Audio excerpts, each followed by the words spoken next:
Jérusalem. Nous sommes en direct en ligne avec notre correspondant Daniel Haïk. Bonjour Daniel, Bokertov. On va commencer ce journal par des informations sur une vigilance accrue de la part des forces de Tsahal en perspective d'une possible attaque américaine en Iran.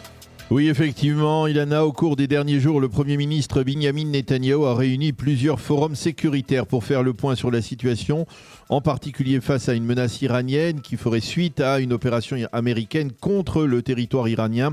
La nuit dernière, une nouvelle réunion sécuritaire s'est tenue en présence des responsables de la défense nationale, c'est-à-dire le chef d'état-major, mais également le chef du Shin Bet, et de plusieurs ministres membres du cabinet restreint pour la sécurité nationale. À Jérusalem, on considère que l'option d'une attaque américaine contre l'Iran reste toujours d'actualité. Il faut préciser que le porte-avions américain Lincoln et sa flotte sont actuellement à une semaine du Golfe Persique et il est donc possible qu'une opération militaire américaine n'intervienne pas avant. Mais côté israélien, on reste donc particulièrement vigilant face à une telle menace. Et puis dans ce contexte, le président iranien, lui, se fait toujours plus menaçant. Oui, le président Pezeshkian a affirmé que toute attaque contre le guide suprême Ali Khamenei sera considérée comme un casus belli général contre la nation iranienne. Le président iranien réagissait ainsi aux déclarations de Donald Trump qui avait affirmé, vous le savez, qu'il fallait mettre un terme au régime de Khamenei et de le remplacer par un nouveau leadership en Iran. Ces mises en garde interviennent alors que le régime des mollahs est de plus en plus fragilisé et que les pressions internationales s'intensifient. Et d'ailleurs, preuve de cette fragilisation du régime iranien, hier soir, pendant 10 minutes, plusieurs chaînes de télévision iraniennes ont été piratées. Oui, et les responsables ont pu diffuser des images des atrocités que les forces de répression iraniennes ont commises au cours des derniers jours contre les manifestants. Les Iraniens ont également pu assister à un discours enregistré du prince héritier Reza Pahlavi. Il faut préciser que le prince Pahlavi avait demandé aux opposants iraniens de manifester, mais uniquement désormais à partir de leur balcon afin d'échapper aux enlèvements et aux assassinats de la part des miliciens du Basij ou des gardiens de la Révolution. Et puis, dans l'actualité également ce matin, le dossier syrien, les forces démocratiques syriennes qui ont annoncé hier soir l'instauration d'un cessez-le-feu sur tous les fronts en Syrie. Oui, selon les termes de ce cessez-le-feu, l'arrêt des combats entraînera le repli des forces syriennes affiliées aux forces démocratiques syriennes à l'est de l'Euphrate et il prévoit également l'intégration progressive de ces forces, donc des forces démocratiques syriennes dans les ministères de la Défense et de l'Intérieur à Damas. Dans le cadre de cet accord, le gouvernement syrien prendra le contrôle militaire et administratif de Deir ez-Zor et de Raqqa dans le nord donc de la Syrie. Et puis, à Hebron, à présent, Tsahal a lancé une importante opération antiterroriste. Une opération qui a débuté dans le quartier de Jabal Johar, dans la partie palestinienne de la ville de Hebron et qui s'est déroulée conjointement entre les forces de Tsahal et les agents du Shin Bet. Cette opération d'ailleurs pourrait durer plusieurs jours. Elle est destinée à démanteler plusieurs infrastructures terroristes qui ont été dévoilées dans cette partie de la ville. La loi sur le budget de l'État sera déposée dans le courant de la semaine sur la table de la Knesset. Oui, et l'on considère en Israël, au sein de la classe politique en particulier, que les partis orthodoxes voteront cette loi en première lecture, même si d'ici là, la fameuse loi Bismuth sur l'enrôlement des élèves des yeshivot n'est pas encore votée ou validée. En attendant, les tractations en vue justement du vote de la loi de conscription se poursuivent avec la médiation du secrétaire général du gouvernement Yossi Fuchs. Hier, le Premier ministre Binyamin Netanyahou a promis aux partis orthodoxes que les débats sur la loi Bismuth seront terminés d'ici 2 semaines et la loi sera ensuite soumise au vote des députés en seconde et troisième lecture. Et puis ce matin également pour terminer, le gouvernement a validé hier au Conseil des ministres un plan d'aide aux réservistes de Tsahal et à leurs familles. Oui, ce programme vise à soutenir à coups de milliards de shekels les réservistes qui se sont dévoués pendant les 2 dernières années de guerre. Le coût total de ce programme a été évalué à plus de 6 milliards de shekels. Il prévoit entre autres l'attribution d'indemnités, le renforcement des aides fournies aux familles des réservistes ainsi que des primes substantielles pour les officiers de réserve. Parmi les aides fournies aux familles, des subventions substantielles également importantes pour aider aux frais de crèche et de scolarité pour les jeunes enfants et une compensation pour la perte des revenus dus essentiellement donc au service de réserve dans l'armée israélienne. Merci beaucoup Daniel Haïk, notre correspondant.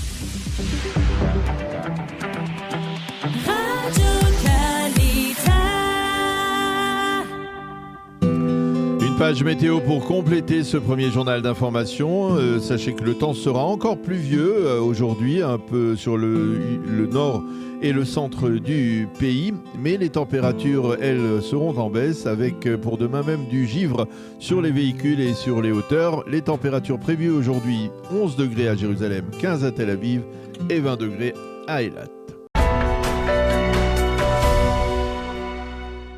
Nous sommes en ligne avec le colonel Meir Dahan. Meir, bonjour, bonsoir. Bonjour Daniel, bonjour, bonsoir, bonjour. Non, vous avez raison. Pas bonsoir, je suis un peu fatigué, mais bon. Moi aussi. Bonjour Bokertov, merci d'être avec nous ce matin. Alors je le disais, d'abord je voudrais qu'on évoque le dossier iranien. Est-ce que vous avez une idée de ce qui a poussé Binyamin Netanyahou a demandé à Donald Trump de ne pas attaquer les Iraniens? Pourquoi Binyamin Netanyahou, qui on va dire le père... Pour moi c'est un point d'interrogation et pas une évidence. Car selon ce que je sais, et on a l'expérience, on est loin de ne pas être prêt. On est très, très, très, très prêt.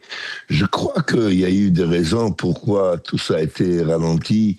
Et on n'est pas encore au point de dire que c'est passé et que c'est derrière nous. Alors justement, est-ce que par exemple, dites-nous ce que vous pouvez nous dire, en tout cas, Meir, mais est-ce que on se prépare en Israël au sein de l'armée à une nouvelle opération qui pourrait ressembler à l'opération Amkelavi? Alors, sans être diplomate, on est tout le temps prêt à ce genre d'opération. Et ces derniers jours, encore plus. Maintenant, d'ici, de dire qu'il va y avoir une opération demain ou après-demain, je ne sais pas vous le dire, mais la tension est très, très, très haute. Alors, ça veut dire concrètement, est-ce que... d'abord, je vous pose la question, est-ce que vous pensez que Binyamin Netanyahou peut dire à Donald Trump, n'attaquons pas maintenant parce que... Non, ça m'étonnerait beaucoup. Il n'y a aucune raison. Je peux vous dire quelque chose. Le plus grand rêve d'Israël, c'est que ça déclenche tel que ça a déclenché. Parce qu'une fois pour toutes, depuis 40 ans, Israël dit à tout le monde... l'Iran, c'est un problème mondial et n'est pas un problème israélien. Et voilà, c'est devant nous. Pour une fois, le monde, les Américains, les Européens, on ne les entend pas. Et on ne voit pas les manifestations dans la rue par rapport à ce sauvagerie qui se passe en Iran. On ne les voit pas. Mais bon, mais pour une fois, les Américains ont compris que c'est leur lutte et c'est un danger mondial. Essayez, moi, j'appelle vos audiences à une seule chose. Essayez d'imaginer le monde le jour après les Khamenei, après les ayatollahs. Effectivement. C'est un rêve. Ne serait-ce que pour Israël, c'est effectivement un rêve. Non, pour Israël, pour le monde entier. Vous savez, Daniel, on les chasse au Thaïlande, en Afrique, en Europe, dans tous les pays, aux États-Unis, de partout. Leur terreur est partout, en Yémen, dans les pays arabes, en Moyen-Orient, de partout. Ils financent le terror dans le monde. Alors concrètement, si on devait, en tout cas vous pensez que une opération comme celle-là, une opération américaine, elle est possible dans les prochains jours? Bien sûr, c'est toujours sur la table, bien sûr. La tension est très très haute, ça je peux vous le dire. D'ailleurs, vous voyez bien, les médias le disent, il y a pas mal d'arrivées de forces et des munitions et des navires dans la région, on les voit venir. La tension est très très élevée. Vous savez, je vais vous dire, dans les jours qui viennent, les atrocités vont sortir. Le monde aura du mal à supporter ces images. Alors, ça c'est pour le dossier iranien, mais je voudrais... Le dossier. Oui, le dossier, effectivement. Le dossier, mais on se préoccupe aussi de ce qui se passe dans la bande de Gaza avec l'annonce par Donald Trump de la formation du comité de la paix. Vous êtes, Meir, préoccupé par la présence de Turcs et de Qataris dans ce comité. Est-ce que vous pensez qu'on peut se retrouver dans une situation où la bande de Gaza, le Hamas pourrait reprendre pied, pour l'instant dans la partie qu'il contrôle encore de la bande de Gaza, c'est-à-dire le littoral, et sans être désarmé et à nouveau récupérer, on va dire, des importantes quantités d'armes. Vous voulez dire la situation telle qu'elle est aujourd'hui, oui? Oui, c'est la situation aujourd'hui. Ils ont repris pied là où ils sont, armés, légers. C'est la situation aujourd'hui. Allez, on commence par là. Ouais. Oui, c'est la situation aujourd'hui, mais est-ce que on a de bonnes raisons de craindre que la Turquie et le Qatar puissent acheminer des armes et des munitions? Non, ils ne vont pas acheminer des armes. Et d'ailleurs, pour l'instant, il ne s'agit pas d'une présence turque et qatari physique, mis à part leurs représentants dans cette comité. Et ça m'étonnerait qu'ils vont être libres à envoyer leurs unités en terrain. Ça m'étonnerait beaucoup. Ça va exploser. À côté de ça, il y a des choses qui sont claires. La situation aujourd'hui est que le Hamas a repris contrôle dans la partie de Gaza, là où ils sont. C'est un fait. Est-ce qu'ils vont enlever leurs armes là où ils sont? Ça m'étonnerait beaucoup, car ils ont des menaces locaux, physiques, personnelles, je vois mal qu'ils vont lâcher cette possibilité de se défendre. Mais qu'est-ce que vous dites, Meir, à ceux qui disent qu'il n'y a pas d'autre solution que de reconquérir l'intégralité de la bande de Gaza pour éradiquer le Hamas ou pour non, l'autre solution, c'est celle qui sont aujourd'hui. D'ailleurs, je crois qu'en Israël, au point de vue militaire, je parle, on a intérioré cette situation et on maintient la ligne jaune d'une façon très, très, très solide. D'ailleurs, vous entendez de temps en temps des accrochages qu'on a avec ceux qui essayent de sauver de tunnels ou d'aller ici à droite, à gauche, ou de franchir la ligne jaune. Ils sont descendus tout de suite.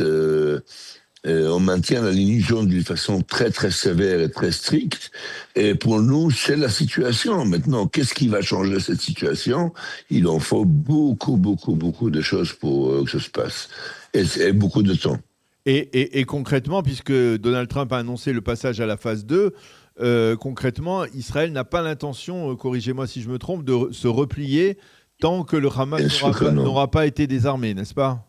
Bien sûr que non, c'est pas que désarmer, c'est d'abord prouver que cette comité a pris en charge quoi que ce soit et qu'elle est capable et elle ne sera jamais capable sans qu'il va y avoir une intervention des unités étrangères présentes sur place, garder l'ordre et la sécurité. Et ça demandera des mois et des mois. Je vous rappelle quelque chose, Daniel, que le monde tente d'oublier. Il y a 2 millions d'habitants, si vous voulez, ce genre de réfugiés, sur la petite partie là où ils sont le Hamas, à la ville de Gaza et dans les différents Nuseirat et tout ça. Et ils habitent dans des petites constructions de tissus et de choses de ce genre, alors que le reste de la bande de Gaza est complètement détruit. Maintenant, pour qu'ils auront un endroit à revenir, il y a 2 conditions. D'abord, que ce soit reconstruit, et deuxièmement, que ce soit sélectionné d'une façon qu'on est sûr qu'on ne fait pas rentrer des terroristes, des armes ou des choses, de ce genre de choses. Essayez d'imaginer le temps que ça demandera. Ça va prendre du temps, effectivement. Dernier point, on a beaucoup parlé ces derniers jours de la Syrie, avec des tentatives de la part des Américains d'essayer justement de parvenir à un accord entre Israël et la Syrie, un accord qui serait une sorte d'accord sécuritaire. Vous pensez qu'Israël doit se maintenir à l'intérieur du territoire syrien, sur le Hermon syrien, et ne doit pas lâcher prise à ce niveau-là, même en échange d'un accord de non-belligérance avec la Syrie? Ça ne vous suffit pas de voir ce ils sont en train de faire avec la Turquie contre les Kurdes ces derniers jours, ce massacre qui se fait là-bas et ces atrocités qui se font là-bas, ça ne suffit pas pour comprendre à quel point cette région est très, très, très sensible et qui risque d'exploser d'une seconde à l'autre pour n'importe quoi. Alors qu'on a N'oublions pas c'est qui el Jolani, c'est qui, d'où il vient et quel est son support. Son support, c'est l'Al-Qaïda. Son support, c'est Daesh. Son support, c'est des milices extrémistes, islamiques extrémistes. Et il est loin, loin, loin de stabilité encore. Alors, vous savez, et on a intérêt à rester là où on est et garder bien, bien les yeux ouverts. Donc, pour résumer notre conversation, la vigilance doit être de mise sur tous les fronts, c'est-à-dire à savoir bien entendu face à l'Iran, mais aussi donc à Gaza et... La construction a changé complètement depuis le 7 octobre jusqu'à aujourd'hui, a changé complètement. Mais le danger est toujours là et il sera toujours là. Nos voisins ne sont jamais devenus et ils ne deviendront pas adhérents d'Israël. Et on est obligé de garder vigilance tout le temps. Vous savez, si vous avez 2 secondes, Daniel, j'ai été présent dans une audience avec le chef d'état-major durant toute une journée. Et la fin de la journée, il est monté sur scène pour conclure. Et derrière lui, il y avait un grand écran. Il a demandé les gens de l'administration là-bas de mettre une image derrière lui pendant qu'il monte sur scène. Vous savez quelle était l'image, Daniel? Vous vous souvenez les 2 tentes sur le Mont Dov, le 6 octobre? Bien sûr. Ouais. C'est ça l'image qu'il a mise derrière lui. Il nous a dit à tous, il nous dit, regardez bien, c'est là où on a commencé. Le 6 octobre, il y avait 2 tentes sur le Mont Dov qu'on n'a pas osé toucher. Aujourd'hui, si quoi que ce soit bouge dans notre région, on va tout de suite à la chasse, on va au-devant du problème. On n'attend pas que le problème arrive. Et c'est ça, le grand changement qui s'est passé ces 2 dernières années. Ouais. Et grâce à Dieu, il faut le garder et le maintenir. C'est la seule façon de gérer, de survivre dans cette région. La fin de la politique de retenue de l'armée israélienne. Merci beaucoup, colonel Meir Dahan, de nous avoir éclairé donc sur ce qui se passe sur ces fronts, différents fronts auxquels l'État d'Israël est confronté. Merci beaucoup d'avoir été avec nous ce matin. Bonne continuation et à bientôt. À bientôt.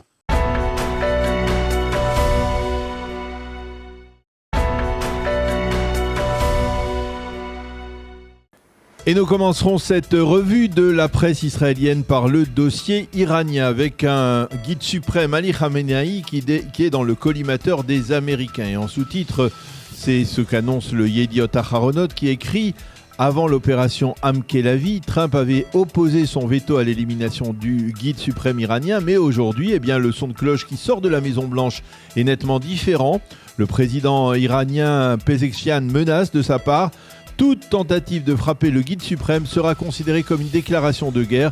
En attendant, les Américains dépêchent dans la région des avions cargo et un porte-avions, le porte-avions Lincoln, ce qui fait grimper plus encore la tension. De même, la coordination avec l'État d'Israël s'accentue. Dans le Israël Hayom, la docteure Liora Endelman-Bahavour écrit qu'il est possible pour le régime des Mollahs de réprimer dans le sang la protestation, mais ce régime ne pourra empêcher de maintenir intact tout souvenir.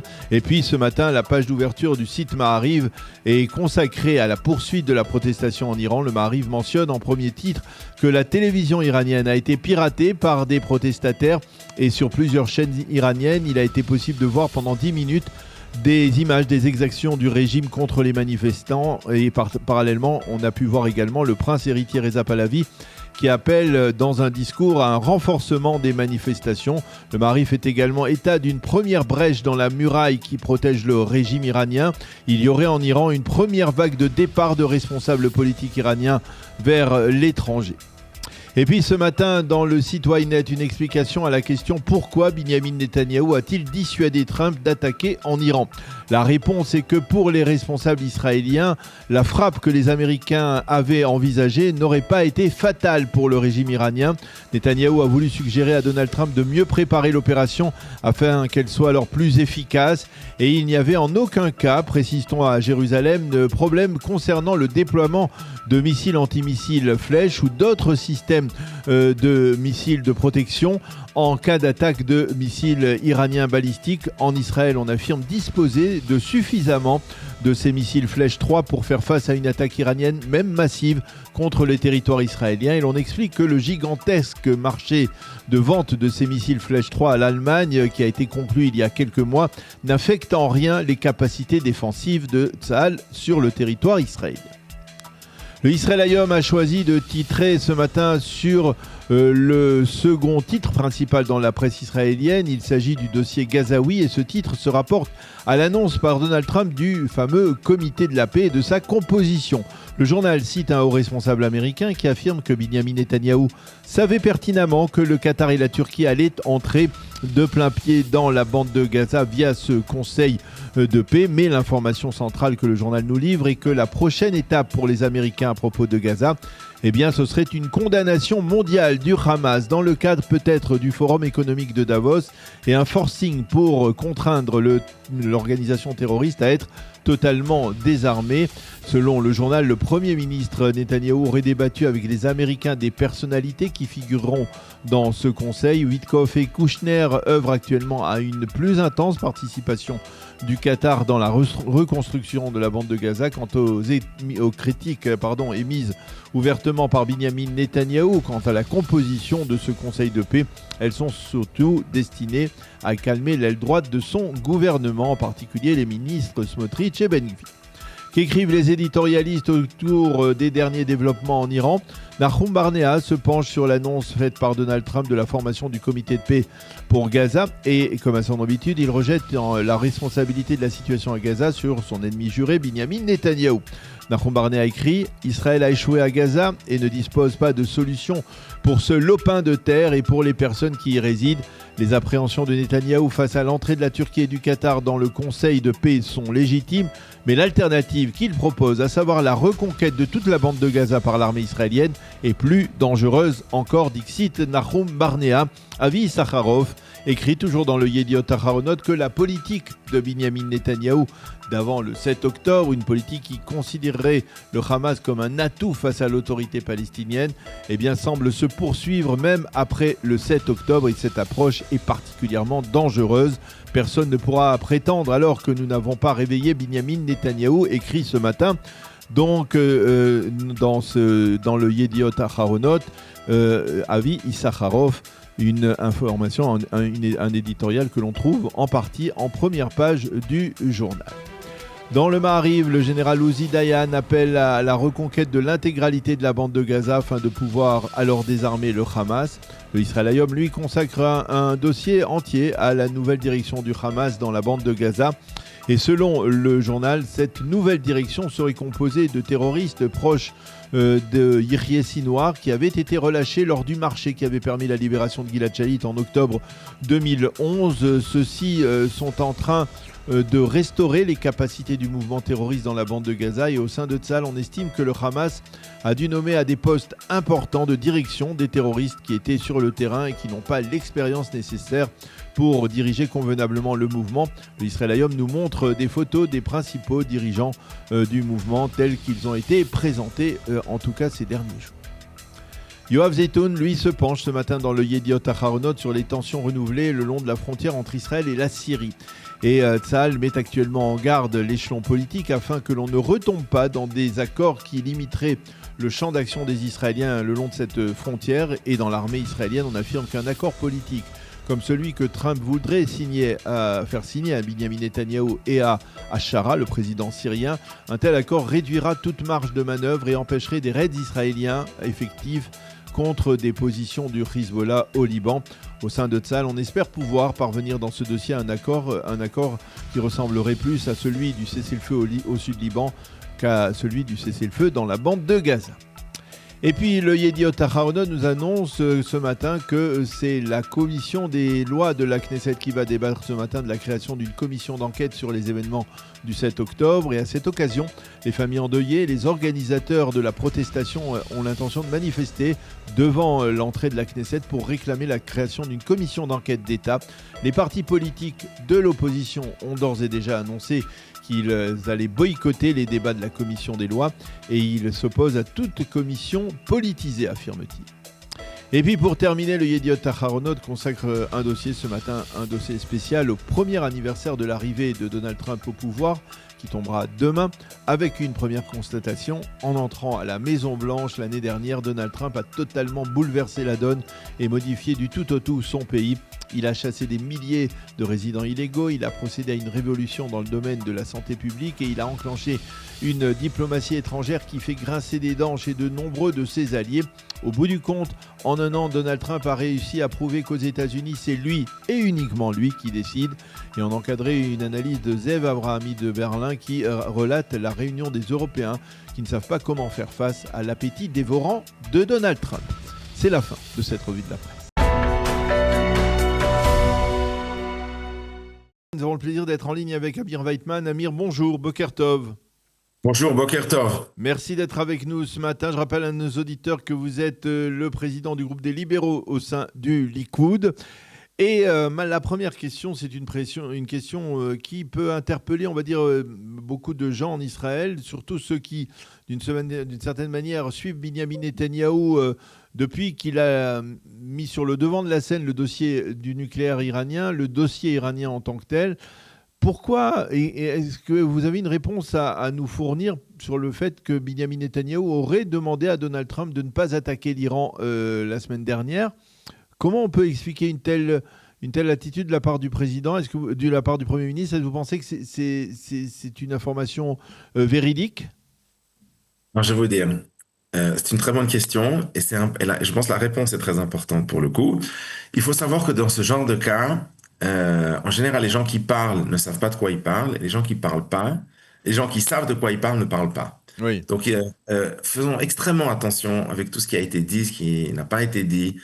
On se souvient par exemple avant la guerre entre Israël et l'Iran en juin dernier que pendant des semaines voire des mois il y a eu de la désinformation dans toutes les directions, y compris quelques heures avant les attaques. Donc ça fait partie de la guerre, la guerre psychologique. Psychologique et de la guerre en général. Faire de la désinformation fait partie de la guerre. Donc, je comprends pas, comme on le sait, c'est pas une nouveauté, c'est depuis la nuit des temps, c'est comme ça. Donc, je pense que les gens, au lieu de dire n'importe quoi, parce que c'est complètement n'importe quoi, les gens devraient faire attention et devraient prendre le temps, si vous voulez, de réfléchir, de pas se jeter après n'importe quelle nouvelle qui a été publiée dans un journal quelconque et les nouvelles elles-mêmes font partie de la guerre. Oui. De nouveau. Maintenant, je vais vous dire une chose aussi qui est extrêmement claire. Non, ça veut dire pour préciser, en fait, vous ne pensez pas que Binyamin Netanyahou se serait refroidi, on va dire Non, c'est pas refroidi. Je vais vous dire une chose. Le projet de la vie de Netanyahou, c'est cette histoire avec l'Iran. Oui. Croire que Netanyahou, c'est n'importe quoi, d'accord ? Je vous le dis, c'est n'importe quoi. Maintenant, est-ce que, du point de vue conjoncturel, ça c'est une autre question tactique, il était approprié pour les États-Unis d'attaquer la semaine dernière? Alors on peut discuter. D'abord, j'en sais rien. Et vous n'en savez rien non plus, personne n'en sait rien, parce que les gens parlent sans savoir. C'est une première chose, on n'a pas accès au plan, etc. J'observe simplement qu'une guerre ne s'improvise pas. D'accord ? Qu'est-ce que ça veut dire ? Ça veut dire que quand on commence la guerre, on doit être prêt pour faire la guerre. Moi, je ne pense pas, c'est un fait que les forces américaines, les porte-avions, etc., ne sont pas dans la région. Et que par conséquent, j'ai des gros doutes sur la capacité des États-Unis la semaine dernière, voire maintenant, de mener une opération significative contre l'Iran sans avoir les forces pour le faire.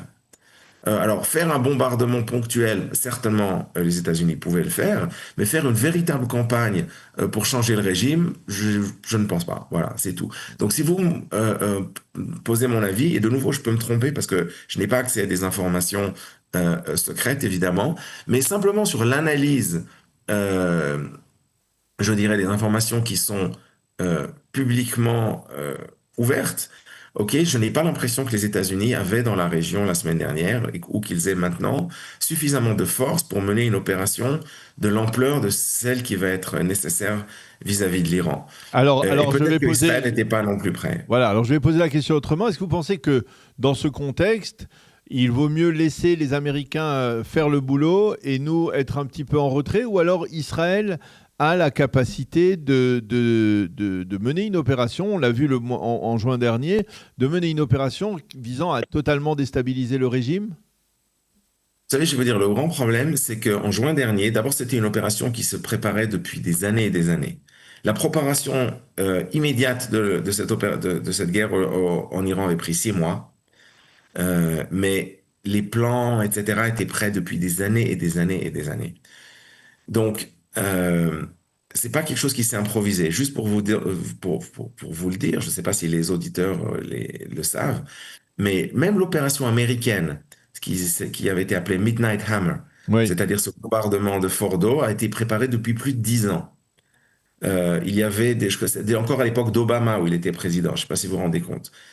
Donc au début des années 2010, il y avait déjà les fameuses bombes qui ont été lâchées que Israël n'avait pas, sont des bombes qui ont été préparées spécifiquement et ont été conçues et préparées et produites spécifiquement pour attaquer la cible. Fordo, voilà, cette cible. Donc, les États-Unis ont fait des maquettes, des plans depuis très très longtemps. Donc ce genre de choses ne s'improvise pas. Maintenant, qu'est-ce qui s'est passé? Je pense, de nouveau, sans être sûr, mais je pense que les États-Unis et Israël ont été surpris par les manifestations et sont arrivés simplement pas prêts à ces événements. Et donc, ils se sont trouvés en fait devant 2 mauvais choix. Le premier mauvais choix, c'était attaquer en n'étant pas prêts, mais profitant du momentum des manifestations. Le deuxième mauvais choix, c'était laisser en fait le gouvernement, le régime iranien tuer les manifestants, et c'est ce qu'il a fait, et donc mettre fin en fait de facto aux manifestations. C'est malheureusement ce qui s'est passé, mais en se disant que peut-être qu'à la fin, vu que le peuple iranien de toute façon n'aime pas le régime, bien même si les manifestations s'arrête, eh bien, le fait de faire une opération un peu plus tard, mais en étant prêt, pourra peut-être quand même réussir à faire tomber le régime. Il faut aussi savoir que c'est beaucoup plus compliqué de faire maintenant ce qu'on veut faire par rapport à juin dernier. Parce que de nouveau, au mois de juin, il y avait un objectif militaire qui était extrêmement clair. Il y en avait 2, disons. L'un, c'était la destruction du programme nucléaire, et 2, la destruction du programme balistique de l'Iran. Oui. Donc, ce sont des objectifs qui sont militaires et qui sont extrêmement bien définis. Or là, l'objectif est beaucoup plus fluide, on va dire. C'est pas très clair. On veut faire tomber le régime. Mais qu'est-ce qu'il faut faire pour faire tomber un régime? C'est pas évident. On sait pas, en fait, exactement ce qu'il faut. Parce qu'à la limite, peut-être qu'il faut tuer toute une liste de personnes. Est-ce que ça va suffire ou pas? Peut-être que oui, peut-être que non. Est-ce que détruire de nouveau des missiles ou tuer des scientifiques dans le domaine de la recherche nucléaire, etc., va contribuer à faire tomber le régime? Probablement pas. Donc, on fait quoi en fait? C'est pas très clair, vous comprenez ce que je veux dire? Donc, de nouveau, parce que la nature, cette fois-ci, l'objectif est différent. Donc, la nature du combat va être différente. Donc, il faut bien se préparer pour savoir déjà ce qu'on veut faire et comment on peut l'atteindre. Donc, si vous voulez, moi, ça ne m'étonne pas plus que ça, que cette attaque n'ait pas eu la semaine dernière, parce que je pense qu'on n'était pas prêt. Au contraire, vous auriez même tendance à dire que c'est l'adulte responsable Binyamin Netanyahou qui a beaucoup d'expérience, qui a modéré, on va dire, les ardeurs du président américain.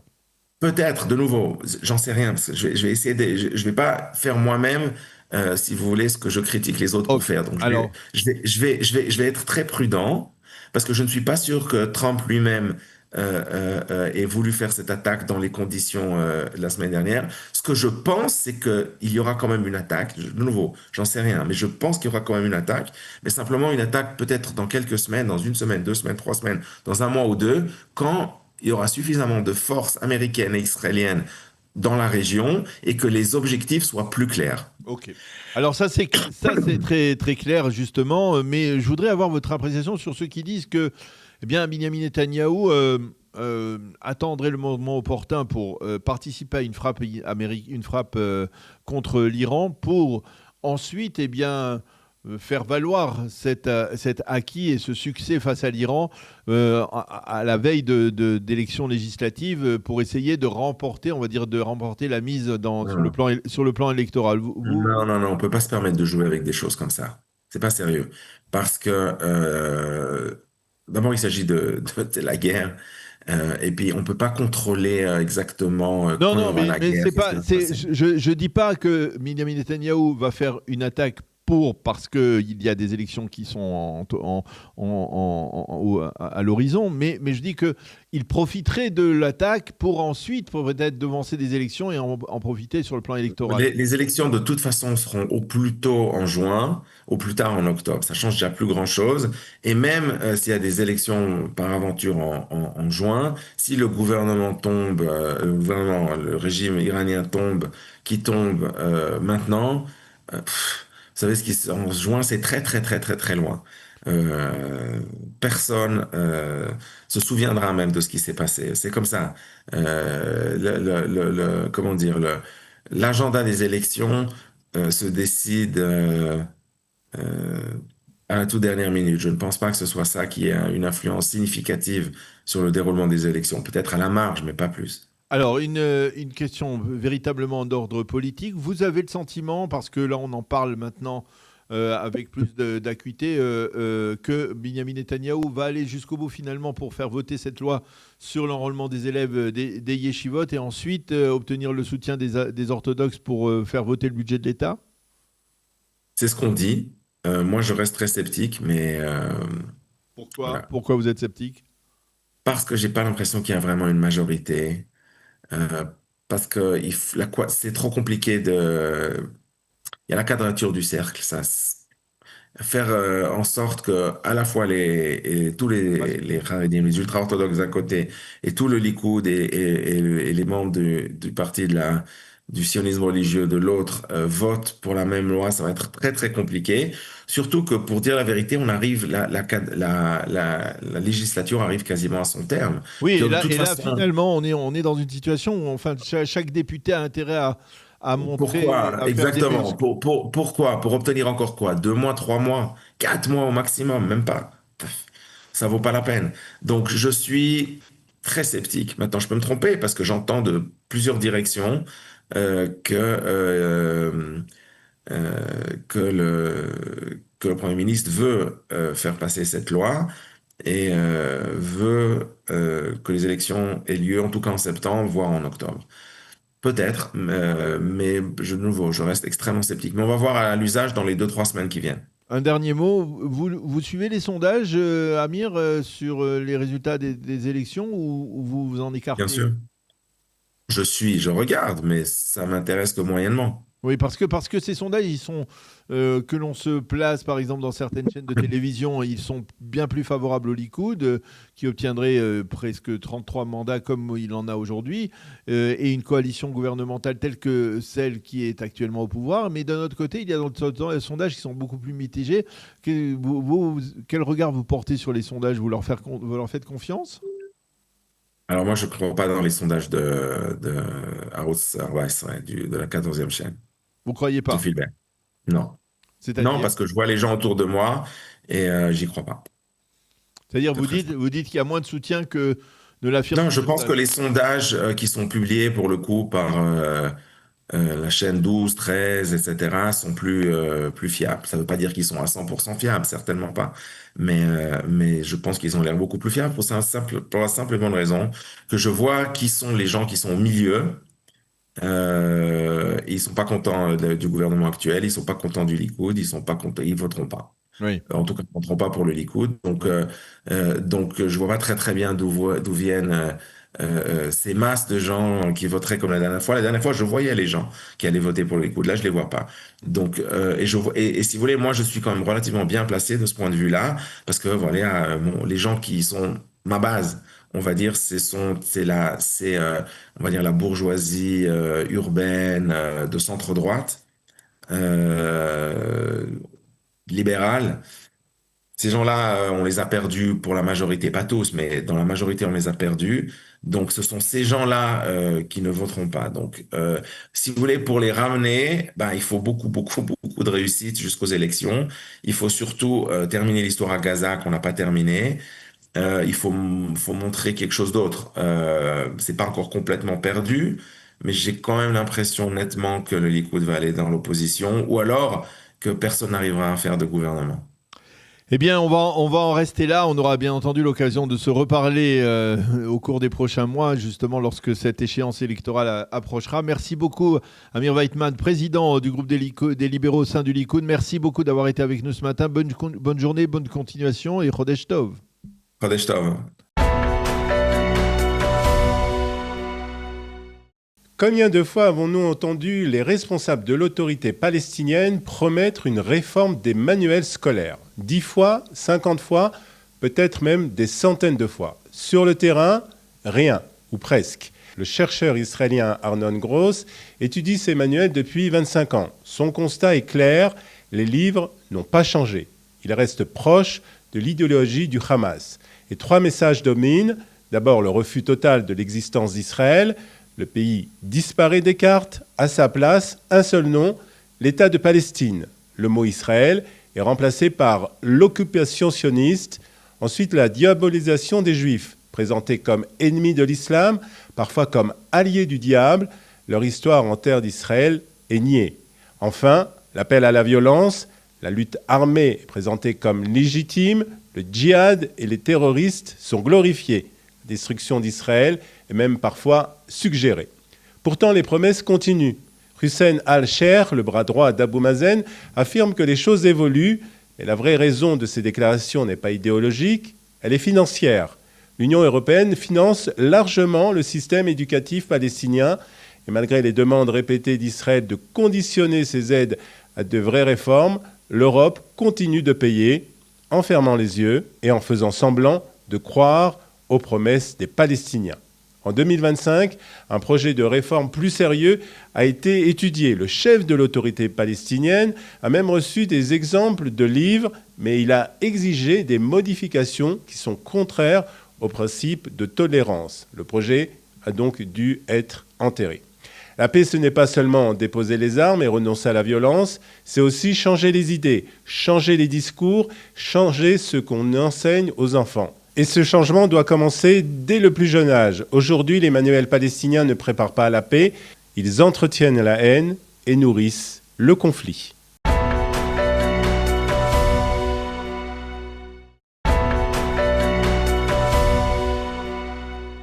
Nous avons le plaisir d'être en ligne avec David Abitbol. David, bonjour. Bonjour Daniel. Merci d'être avec nous ce matin. Nous avons le plaisir de parler ensemble à l'occasion de la parution de votre livre. Un livre tout à fait exceptionnel, un livre impressionnant sur les synagogues de l'exil qui renferme pas moins de 180 photos, on va dire, de synagogues à travers, on va dire, l'Europe, les États-Unis, peut-être même d'autres continents que vous avez traversés pour photographier, puisque c'est votre métier d'être photographe, pour photographier toutes ces synagogues. Je voudrais d'abord savoir comment on prend une telle initiative. Quel était l'objectif pour vous ? C'est un projet que j'avais depuis de nombreuses années. Et puis, étant passionné d'architecture et passionné d'histoire, quel meilleur sujet que de travailler sur les synagogues pour sauvegarder le patrimoine juif en Europe.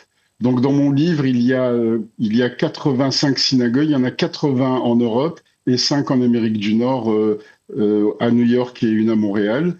Et c'est un projet qui me tenait à cœur parce qu'il me semblait qu'à un moment donné, certaines synagogues, grâce à Dieu, il y en a beaucoup qui perdurent et qui vont perdurer, mais beaucoup de petites synagogues en Italie, en Hongrie, même en Suède, sont vouées à disparaître et à ne plus être synagogues. Il était pour moi impératif d'apporter ce témoignage de l'existence de ce patrimoine juif qui a connu une richesse, très forte richesse en Europe, surtout au 19e siècle, 18e, 19e siècle, après l'émancipation. Mais je parle aussi dans mon livre des synagogues synagogues du ghetto. C'est les synagogues qui sont entre le 12e jusqu'à la Révolution française, 12e siècle, comme à Tolède ou même à Carpentras, dans le Piémont italien. C'était un très gros travail et grâce à Dieu, le projet est abouti. Donc là, c'est le deuxième livre. J'avais fait un premier livre qui est sorti en 2021 et je n'ai pas pu faire toutes les synagogues que je voulais pour les raisons du Covid. Et il me semblait que le livre n'était pas tout à fait complet.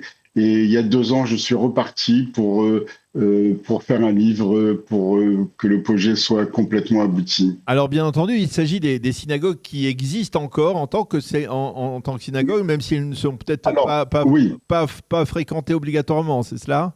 Oui, mais voilà, il y a quelques sur les synagogues qui sont dans mon livre, il y a au moins 30 synagogues qui ne sont plus ni fréquentées ou exceptionnellement lors d'un événement national ou d'une fête. Il y a des très belles synagogues dans le Piémont italien qui ouvrent que pour le jour de Kippour.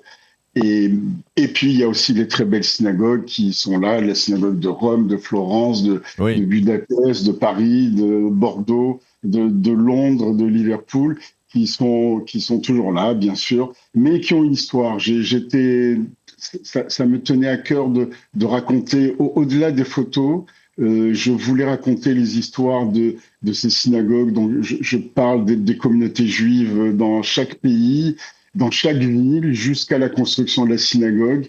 Et puis là, je raconte la construction, je parle des architectes, je parle de beaucoup de choses dans le livre.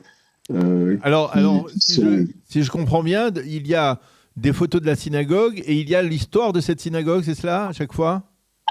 Absolument. Il y a alors, je raconte l'histoire de chaque pays. Donc, il y a 19 pays dans mon livre.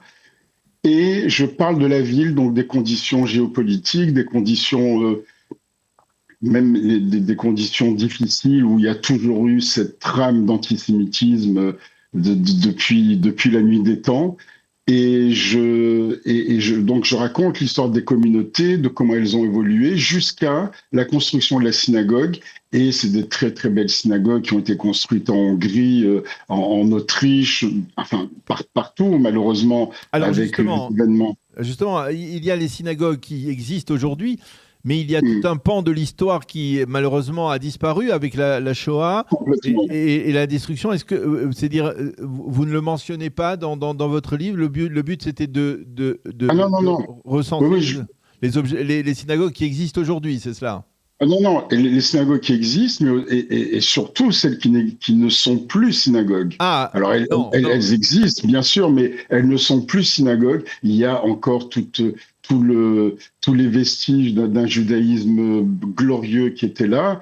Et comme dans les petites synagogues en Italie, qui sont les synagogues du ghetto, parce que entre le sud de la France, Carpentras, Cavaillon, Avignon, et puis le Piémont jusqu'en Lombardie, il reste encore des synagogues qui étaient du XVIe, XVIIe siècle et qui ont existé pendant la pire histoire des Juifs dans les ghettos, dans les shtetl. Et je raconte que malgré les conditions d'insalubrité, d'expulsion, d'extermination et toujours cet antisémitisme extrêmement présent, ils ont construit des bijoux de synagogue qu'on peut voir dans mon livre. Et puis il y a aussi les autres, comme je vous ai dit, qui sont là. Mais j'ai privilégié déjà l'histoire et puis en tant que photographe le côté visuel. Donc, ce qui m'importait, c'était la beauté de la synagogue. Je ne sais pas si on peut passer quelques photos, mais je ne pense pas qu'on les verra bien, mais oui. Effectivement, on peut encourager nos auditeurs à rechercher le livre. Je voudrais, quelle est la synagogue la plus ancienne que vous avez photographiée ? Alors, c'est la synagogue. Il y a 2 synagogues à Tolède qui sont du XIIe siècle. C'est la El Transito et la Santa Blanca, la Santa Blanca, qui est une synagogue qui a une architecture complètement musulmane. Et c'est vrai que même aujourd'hui encore, quand on va, parce que c'est des lieux de visite, on voit que toute cette influence ottomane, cette influence mauresque qu'on retrouve dans les synagogues, cette architecture et cette décoration qu'on retrouve dans les synagogues qui ont été construites au XVIIIe, XIXe siècle, juste après l'émancipation, où là, les Juifs se sont exprimés et ont laissé libre cours, je dirais, à leur existence. Oui. Parce qu'avant ça, c'était les synagogues, tout ce qui était attrait au judaïsme et aux Juifs devait être complètement caché, dissimulé, aucun signe ostentatoire. Donc, c'est pour ça que j'encourage les gens qui peuvent, pas très loin de la France, hein, dans le Piémont, à quelques dizaines de kilomètres de la France, il y a de bijoux, de petites synagogues qui ont été construites dans ces conditions. Mmh. Et en revanche, l'intérieur, ils avaient l'autorisation, enfin, ils étaient permis de les décorer de la manière qu'ils le souhaitaient. Donc, autant à l'extérieur, il n'y avait absolument rien, qu'à l'intérieur, on trouve de vrais bijoux avec d'Aaron HaKodesh tout en marbre, qu'on voit encore à Venise. Donc, oui, pour voilà, revenir à votre question, les plus anciennes sont à Tolède, il y a Carpentras, qui est du 13e, 14e siècle. Et puis, voilà, oui. Et peut-être aussi à Venise, effectivement aussi. À Venise aussi, les synagogues du ghetto qui sont 16e siècle, qui sont encore là, qu'on peut visiter. Eh bien, d'une certaine manière, on peut utiliser votre livre comme une sorte de guide pour se promener, on va dire, à travers l'Europe et visiter uniquement peut-être les synagogues. C'est un parcours peut-être assez important et intéressant à faire. Merci beaucoup, David Abitbol, de nous avoir accordé ces quelques minutes pour nous avoir donné envie de visiter les synagogues, essentiellement donc en Europe. Il y en a aussi un petit peu aux États-Unis, mais essentiellement en Europe où les Juifs ont vécu, même sous différents régimes et difficultés, mais en tout cas avec un patrimoine clair qui existe toujours. Merci beaucoup, David, de nous avoir... Merci à vous. Alors on va peut-être proposer à nos auditeurs de comment se procurer ce livre. Est-ce que je suppose qu'il est en vente en France uniquement pour l'instant ? Alors, il est en vente en France dans les librairies, aussi en Amérique du Nord, dans quelques librairies dans les grandes villes européennes, Amsterdam, Venise, Rome. Et puis surtout Amazon. Sur Amazon, voilà. Surtout sur l'Europe. En Israël, il est aussi possible de se le procurer sur Amazon, amazon.com. Voilà, eh bien écoutez, merci beaucoup de nous avoir informés à ce sujet. Merci et à bientôt. Bonne continuation. Merci beaucoup à vous aussi. Effectivement,